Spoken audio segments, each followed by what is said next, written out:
Paulo inicia suas exortações com um chamado que ecoa por toda a sua obra. Sede, pois, imitadores de Deus como filhos amados. Ele não apresenta isso como uma sugestão opcional, mas como um imperativo espiritual. Imitar a Deus significa alinhar nossos pensamentos, palavras e ações ao caráter santo e justo do nosso Senhor. E essa imitação não é superficial, não se resume a gestos externos, mas nasce de uma transformação interior operada pelo Espírito Santo. Paulo deixa claro que essa vida é vivida como filhos amados. Isso nos lembra que não estamos tentando ganhar o amor de Deus, mas respondendo ao amor que já nos foi dado. Essa verdade liberta o coração do peso da performance e o enche de gratidão que se traduz em obediência. Ele prossegue: e andai em amor como também Cristo nos amou e se entregou a si mesmo por nós, como oferta e sacrifício a Deus em aroma suave. Aqui Paulo coloca Cristo como um modelo perfeito de amor sacrificial. Não é um amor sentimental, mas um amor que se doa até o fim, que renuncia aos próprios direitos pelo bem do outro. Essa entrega, diz ele, é como aroma suave diante de Deus, um culto vivo e aceitável. Paulo também adverte sobre aquilo que é incompatível com essa nova vida. Mas a prostituição e toda impureza ou avareza nem sequer se nomeie entre vós, como convém a santos. Ele não está apenas condenando comportamentos específicos, mas chamando a igreja a um padrão de santidade tão elevado que até mesmo a menção de tais pecados seja estranha entre os santos. Aqui percebemos a seriedade com que Paulo tratava a pureza da igreja. Ele sabia que a tolerância com o pecado mina o testemunho, enfraquece a comunhão e entristece o Espírito Santo. Por isso, alerta contra palavras torpes, conversas tolas e chocarrices, substituindo tudo isso por ações de graças. Esse contraste é profundo. Enquanto o mundo alimenta a impureza com piadas, sarcasmos e insinuações, o cristão é chamado a edificar por meio de palavras cheias de graça e verdade. Paulo então nos lembra de uma verdade solene. Porque bem sabeis isto: nenhum fornicador, ou impuro, ou avarento, o qual é idólatra, tem herança no reino de Cristo e de Deus. Ele não suaviza a mensagem para torná-la mais palatável. Ele fala com a clareza de quem amava e não queria ver ninguém enganado. Esse aviso não é para gerar medo paralisante, mas para despertar a seriedade da nossa chamada. Seguir a Cristo é incompatível com viver escravizado pelo pecado. A graça que nos salva é a mesma que nos transforma, e Paulo nunca separa essas duas realidades. Ele ainda reforça: ninguém vos engane com palavras vãs, porque por estas coisas vem a ira de Deus sobre os filhos da desobediência. Isso é um alerta contra o falso ensino e a distorção da verdade. Muitos tentarão minimizar o pecado ou redefinir a santidade, mas a palavra de Deus permanece imutável. Aqui, Paulo está nos chamando a discernir não apenas ações, mas também doutrinas e influências. Ele sabe que aquilo que ouvimos e acreditamos molda inevitavelmente o que vivemos. Paulo continua sua advertência dizendo: portanto, não sejais participantes com eles. Essa instrução não significa isolamento total do mundo, mas sim recusar qualquer parceria que envolva a prática ou a aprovação do pecado. Ele entende que a influência corrupta é sutil e que a convivência sem discernimento pode levar à conformidade com este século. Então, ele nos lembra da nossa nova identidade. Porque outrora erais trevas, porém agora sois luz no Senhor. Andai como filhos da luz. Essa é uma declaração de transformação radical. Não se trata apenas de ter sido iluminado por uma verdade externa, mas de ter a própria natureza mudada pelo encontro com Cristo. Paulo não diz estáveis na escuridão. Ele afirma que éramos trevas. Isso significa que o problema não era apenas o ambiente, mas a nossa própria condição espiritual. Agora, em Cristo, não apenas vemos a luz, mas somos feitos portadores dela. E ele explica o que significa andar como filhos da luz, pois o fruto da luz consiste em toda a bondade, justiça e verdade. Aqui, Paulo mostra que a luz não é apenas conhecimento, mas um estilo de vida que reflete o caráter de Deus.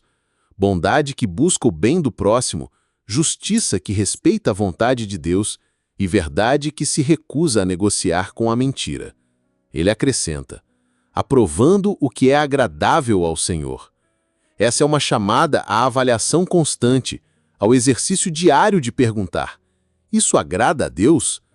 Paulo não nos deixa andar no automático, ele nos leva a uma vida consciente, onde cada decisão é filtrada pela vontade do Senhor.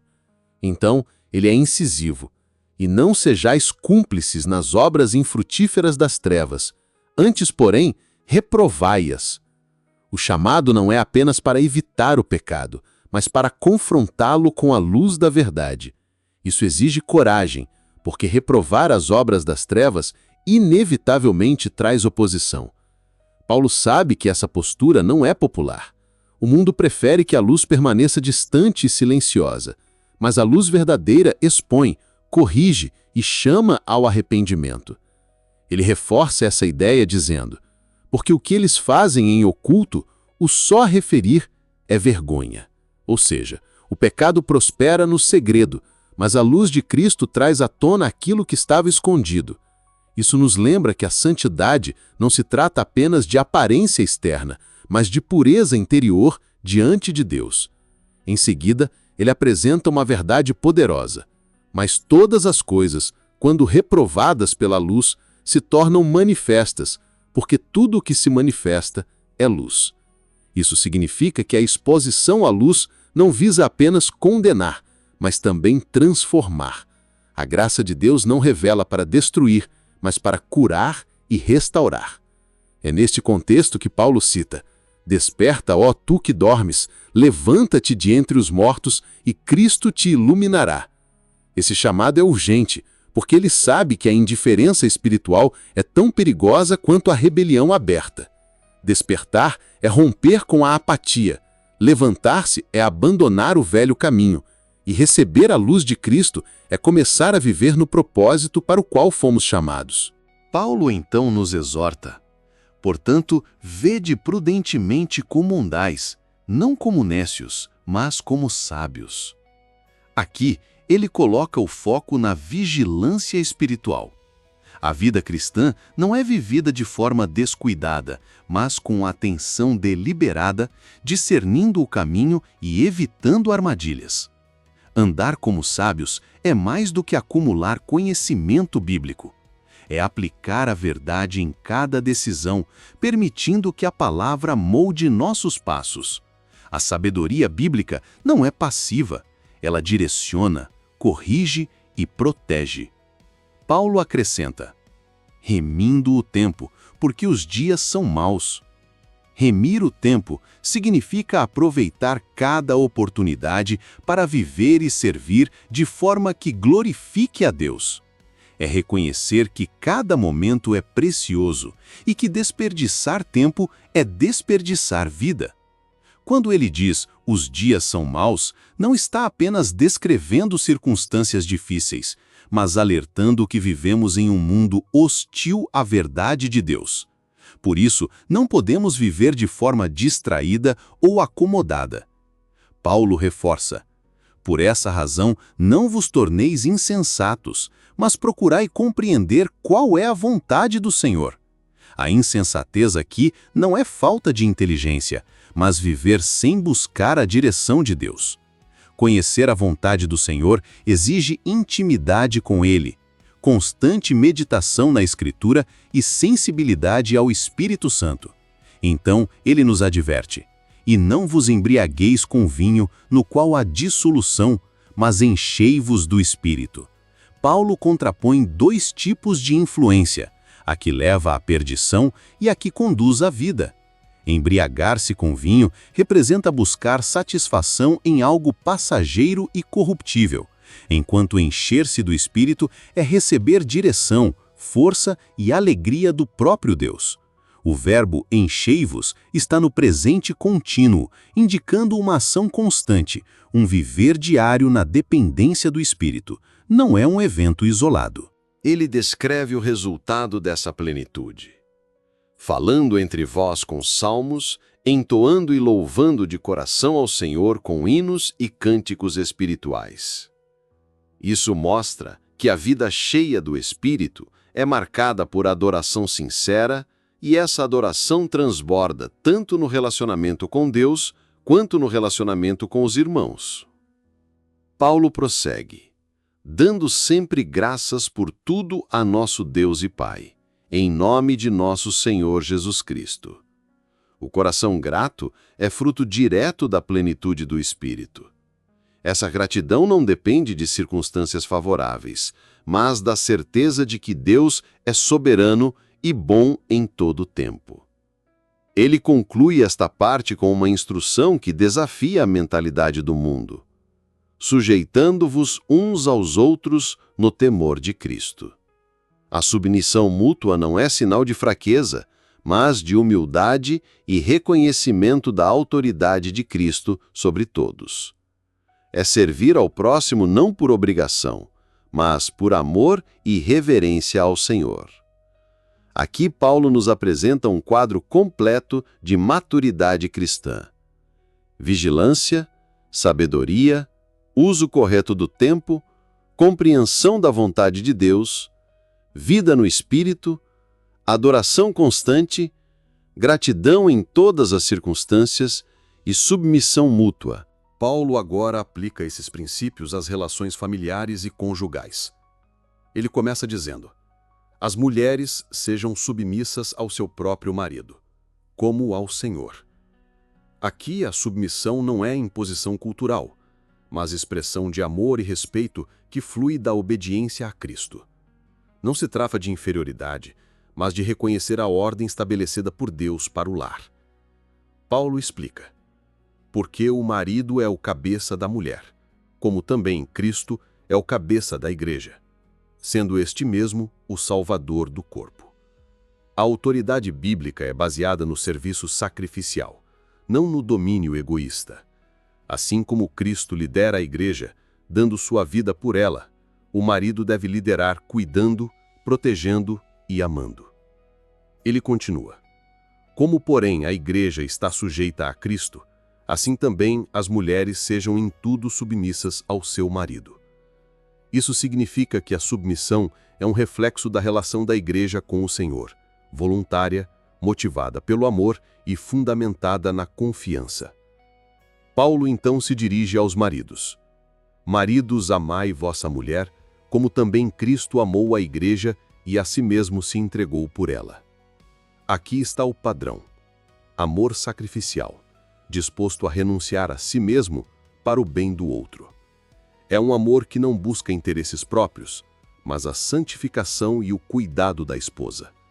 Ele acrescenta o propósito: para que a santificasse, tendo-a purificado por meio da lavagem de água pela palavra. O marido é chamado a ser um instrumento de edificação espiritual, conduzindo sua esposa para mais perto de Cristo. Isso implica orar com ela, compartilhar a palavra e cultivar um ambiente no lar onde Cristo seja o centro. Paulo prossegue: para apresentar a si mesmo igreja gloriosa, sem mácula, nem ruga, nem coisa semelhante, porém santa e sem defeito. Esse é o modelo de Cristo para o casamento: investir no outro até que ele reflita a glória e a santidade do Senhor. Ele então volta à prática. Assim também os maridos devem amar a sua mulher como ao próprio corpo. Quem ama a esposa, a si mesmo se ama. Paulo lembra que no casamento, marido e mulher já não são dois, mas uma só carne. Amar a esposa é amar a si mesmo, e maltratá-la é ferir a si próprio. Ele reforça com um princípio básico: porque ninguém jamais odiou a própria carne, antes a alimenta e dela cuida, como também Cristo o faz com a igreja. O cuidado e a provisão no casamento devem espelhar o cuidado de Cristo por nós. Paulo conclui essa parte citando Gênesis: Por isso deixará o homem a seu pai e a sua mãe, e se unirá à sua mulher, e se tornarão os dois uma só carne. Ele mostra que o casamento não é apenas um contrato social, mas uma aliança espiritual estabelecida por Deus desde a criação. E encerra com uma síntese. Grande é este mistério, mas eu me refiro a Cristo e à Igreja. Não obstante, vós, cada um de per si, também ame a própria esposa como a si mesmo, e a esposa respeite ao marido. Para Paulo, o casamento é uma pregação viva do Evangelho, um reflexo do amor e da submissão que existem entre Cristo e sua Igreja. Finalmente, Paulo nos conduz à realidade da guerra espiritual. Ele declara: quanto ao mais, sede fortalecidos no Senhor e na força do seu poder. Não é na nossa habilidade, nem na nossa disciplina pessoal, mas na força que vem dele que permanecemos firmes. Ele então ordena: revesti-vos de toda a armadura de Deus, para poderdes ficar firmes contra as ciladas do diabo. O inimigo é astuto, e suas armadilhas são sutis. Sem a armadura, ficamos vulneráveis. Com ela, permanecemos inabaláveis. Paulo nos lembra da verdadeira natureza da batalha. Porque a nossa luta não é contra o sangue e a carne, e sim contra os principados e potestades, contra os dominadores deste mundo tenebroso, contra as forças espirituais do mal nas regiões celestes. Aqui está o motivo de não lutarmos com armas humanas. Nossa guerra é invisível, mas real. Espiritual, mas com efeitos no mundo físico. Ele então ordena: revesti-vos de toda a armadura de Deus, para que possais resistir no dia mau, e depois de terdes vencido tudo, permanecer inabaláveis. Paulo não fala de uma resistência momentânea, mas de permanecer firme até o fim. Ele descreve peça por peça. Estai, pois, firmes, cingindo-vos com a verdade e vestindo-vos da couraça da justiça. A verdade mantém o coração no caminho certo. A justiça protege contra as acusações do inimigo. Calçai os pés com a preparação do Evangelho da paz. Isso significa estar pronto para avançar, levando a reconciliação de Deus ao mundo, mesmo em tempos de conflito. Embraçando sempre o escudo da fé, com o qual podereis apagar todos os dardos inflamados do maligno. A fé não elimina os ataques, mas neutraliza seu poder. Tomai também o capacete da salvação. A certeza da salvação guarda a mente contra dúvidas e enganos. E a espada do Espírito, que é a palavra de Deus. A única arma ofensiva na lista. A palavra corta, penetra e derrota o inimigo. Paulo ainda acrescenta a arma invisível, mas indispensável. Com toda oração e súplica, orando em todo o tempo no Espírito, e para isto vigiando com toda perseverança e súplica por todos os santos. Oração é a respiração da alma, o que mantém o soldado de pé e alerta. Ele também pede intercessão por si mesmo, e também por mim, para que me seja dada, no abrir da minha boca, a palavra para, com intrepidez, fazer conhecido o mistério do Evangelho. Paulo sabia que sua força vinha de Deus, mas contava com o apoio do corpo de Cristo em oração. Ele encerra sua carta enviando paz, amor com fé e graça a todos os que amam a Jesus Cristo com amor incorruptível. É como se dissesse: permaneçam firmes, pois a vitória é certa em Cristo. Assim, toda a sua exortação nos leva a uma conclusão inevitável. A vida cristã é uma caminhada de vigilância, resistência e fidelidade, sustentada pelo poder de Deus e marcada pela esperança da glória eterna.